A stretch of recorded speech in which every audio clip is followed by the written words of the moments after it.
I'm not gonna lie, I can be a very big fan of The Crowd, especially if it's a hype book that I really, really enjoy. I make no excuses about it. But a couple of days ago, I was thinking about all the books I really, really love that don't get as much love on BookTube. Maybe it is that they are rarely spoken about, or even if they are, a lot of people don't really know them. And I just thought, oh, why not just put together my list of underrated favorite, absolute favorite underrated books? And so here we are.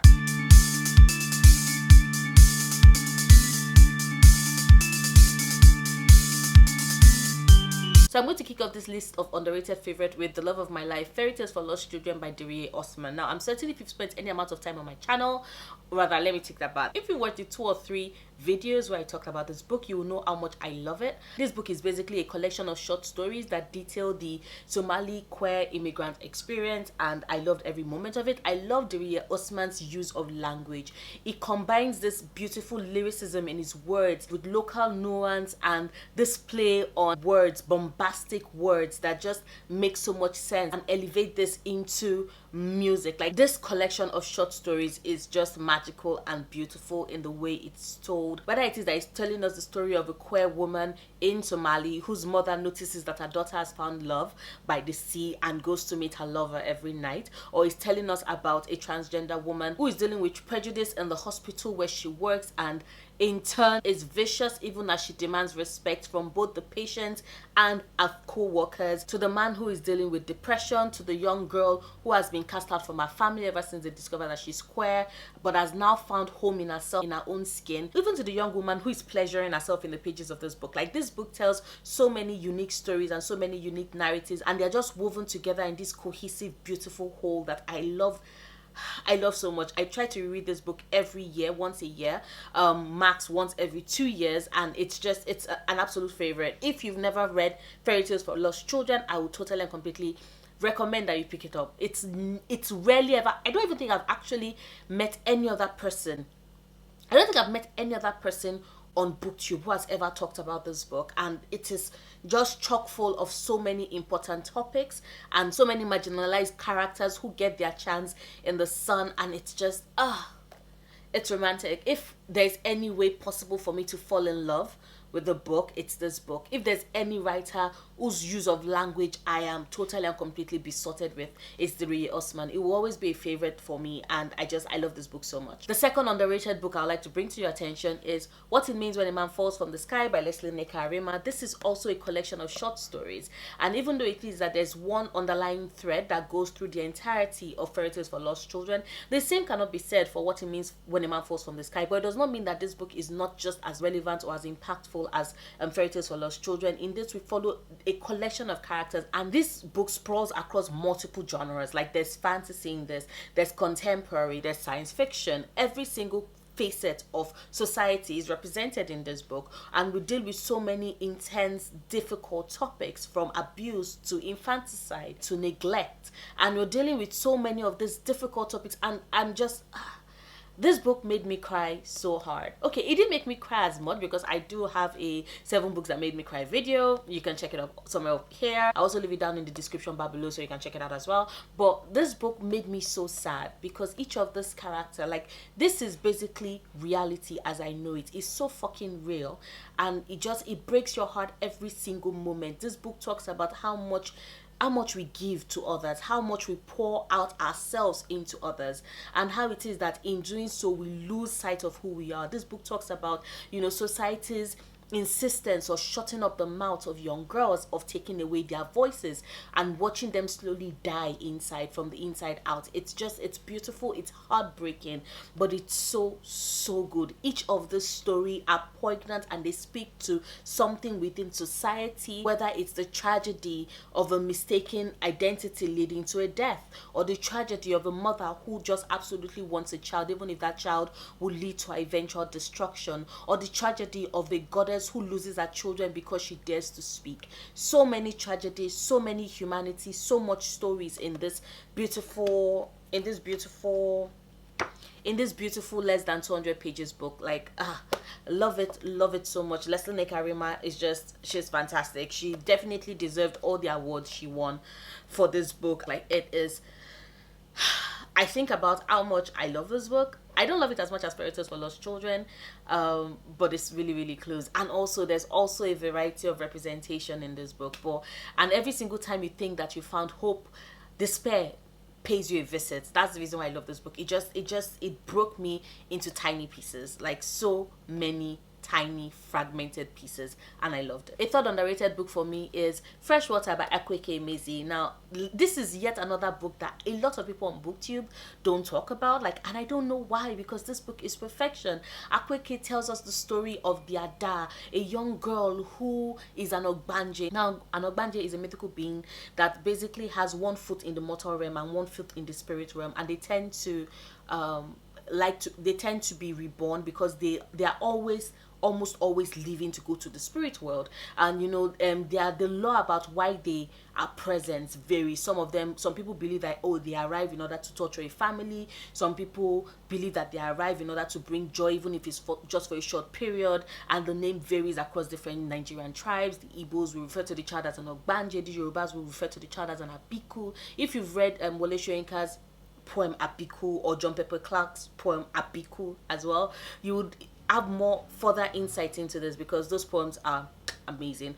But anyway, in this we follow the Ada, who is an Ogbanje, and as such has to deal with the multiple personas that being an Ogbanje has bestowed on them. And I say them because my understanding from the book is that I would definitely say that if it was a term that the Ada was familiar with, they would probably refer to them as she, they, with regards to pronouns, because you need to read this book. You need to read this book. You need to meet the different personas, the different people that exist within a body as a whole. And it's heartbreaking, but also so fantastical, because there are elements, there are bits of fantasy. She's legitimately someone who contains a god within their body, and watching that evolution of their many cells throughout the course of this book was just fascinating, and also done so fucking brilliantly well. Akweke Emezi, you can tell when they wrote this book that they felt such a connection to the other story. Some people would even say that it was almost practically autobiographical for them. And when you read it, when you read the raw emotion that is seeping through this book, when you read their beautiful haunting use of language in this book, when you meet the Ada and you fall in love with both her, a singular, and they, the different many pieces that make them who they are in this book, you will lose your breath and lose your mind and just fall in love with this book as much as I have done. Like, I love this book. And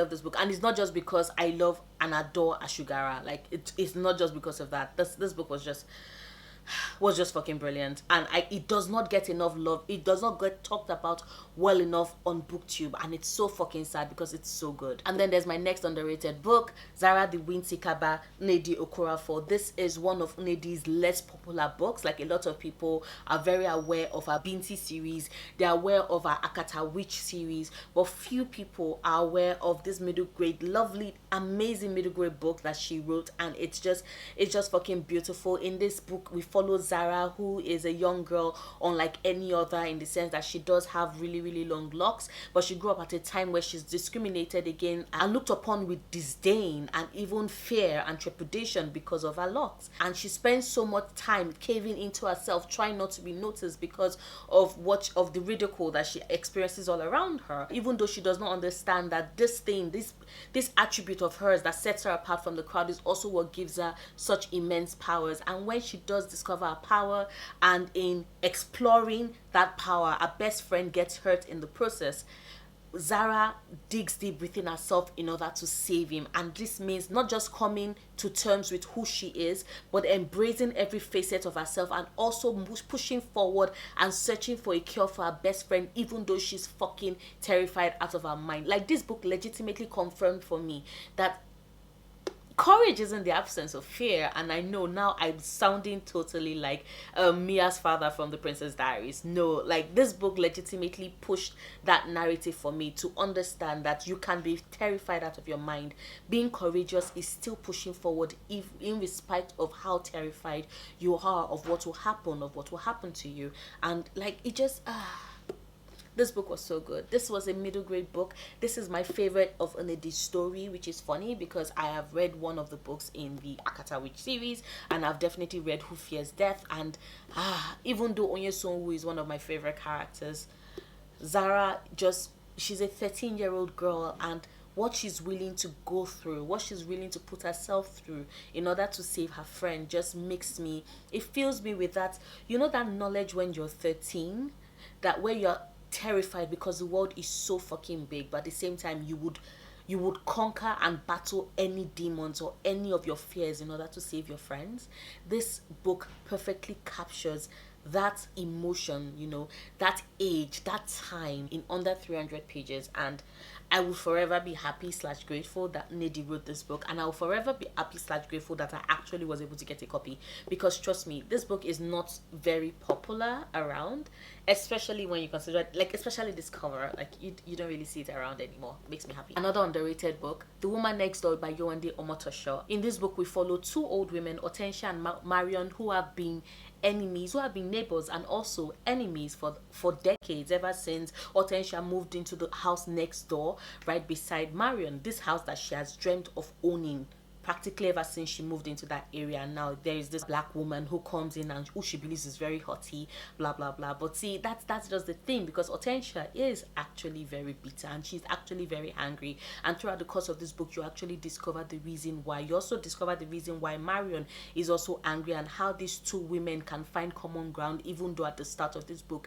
they cannot stand each other. This book is filled with so much witty repertoire, so much banter, the amount of love with so much witty banter. I kid you not, Hortensia James is one of my favorite characters ever. She's an octogenarian, but she's not going to be taking any shit, and she's very opinionated and is totally and completely unafraid to let you know what her thoughts and opinions are. And trust me, her thoughts and opinions are very biting, very sarcastic, very cutting.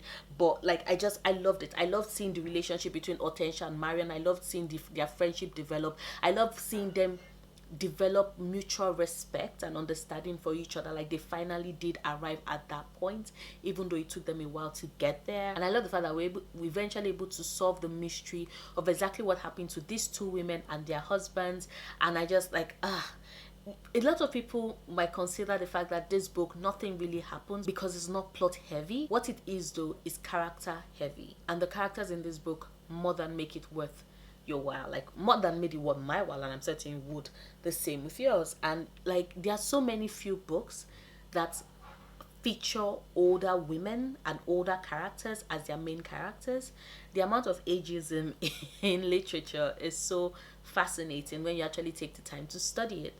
And being able to see these two women, being able to see them live such full, robust, well-rounded lives, even though they are in their late 80s. It was just very satisfying, and I loved every moment of this book. Another underrated book, Lilith's Brood by Octavia E. Butler. This is my very first Octavia E. Butler book. Prior to this, I've heard about her. I've heard that she is basically the mother of science fiction, at least one of the mothers of science fiction, and it never occurred to me that I would get a chance to read it. Once I ran into this book, I picked it up and I loved it. This Lilith's Brood basically does contain the entire Xenogenesis series by Octavia E. Butler. So it contains Dawn, Adulthood Rights, and Imago. And this book basically answers the question of what happens when it is that, as expected, we end up basically destroying our entire planet during a war. And then you have aliens, the Oankali. They arrive on Earth, they take some humans into their ship and try to find a way to help us survive, even though this involves some form of symbiosis between their race and ours. It's the whole concept is actually quite terrifying. What happens if humanity is wiped out? What happens if you're one of the few people that these strange alien people basically kidnap, and you don't know what it is that they want to do with you, and then you find out that they actually want to merge their cells with yours and create this kind of cross-breed, cross-hibernation of species. It's fucking terrifying, but at the same time speaks to so much about humanity. What makes us human? Are we the enemies of our own survival? What in our genetic makeup actually predisposes us into always constantly trying to self-sabotage and destroy ourselves as a people? It's a beautiful book. It's definitely very thought-provoking. There are certain themes and certain situation in this book that made me very, very, very uncomfortable. You can tell that Octavia E. Butler is not afraid to push those boundaries, because there were some moments of dubious consent that had me going like, really though. But I enjoyed it. It definitely, I don't see a lot of people on booktube talking about this, and it's so sad because, like I said, it's a great book. It's science fiction. It's Octavia E. Butler. She's a black woman who has won so many Nebula Awards, who is renowned in the world of science fiction for being able to tell this amazing stories that speak to humanity and our flaws, and at the same time finds a way to tell this message of hope, even if it is that humanity as we know it will never be the same again. Really fascinating. I enjoyed it. And then there's An Enchantment of Ravens by Margaret Rogerson. Now this is so funny because if you say which is the more popular Margaret Rogerson book, I would definitely say Sorcery of Thorns. Everybody has been reading it and having commentary about it, but few people actually went back to how it all started in this perfect, amazing, beautiful book. Now I'm going to admit it, I have a weakness for fae stories. Just mention that, oh, a book has fae characters in it, I'll most likely pick it up and most likely read it, because that is how much I adore the fae. I find fairies very, very fascinating, and this story basically tells us a romance between Isobel, a human painter, and Rook, the Fae Prince of Autumn, who comes to get his portrait taken. But then Isobel commits the greatest blunder, because you see, she paints him, but she paints Rook in exactly the same way she sees him, with sadness in his eyes, with human sadness in his eyes. And the Fae are not meant to experience emotions, and it's definitely a cause for death. And he basically takes her into his world, but during this journey where they're going into this world, they have conversation, they connect, they communicate, they fall in love, and it's beautiful. It's a short book, the shortest fae book I've ever read so far, but it was such a blast to read. I loved it. I loved every moment of it. I loved Isobel. I loved the amount of work that Margaret Rogerson put into the story. I love her law of craft and how she brought it into her story, and exactly how it worked, in that, the fae could not actually perform any craft because it was very, very painful to them, even though they admired the craft of humans. And like bringing that law into fairies, into fae stories, was just fucking fantastic, because it lends yet another air as to why fae across literature are so fascinated by humanity, even though they consider us just a blip in the wind. But like this is so beautiful. I've not read Sorcery of Thorns yet, but this is definitely so far my absolute favorite Margaret Rogerson book, and a book that is much underrated. If you love fae stories, then I totally recommend that you pick up this book. And then there's the last underrated book I'll be talking about today, and that is A Prince on Paper by Alyssa Cole. Is the last book in her Reluctant Voyeur series.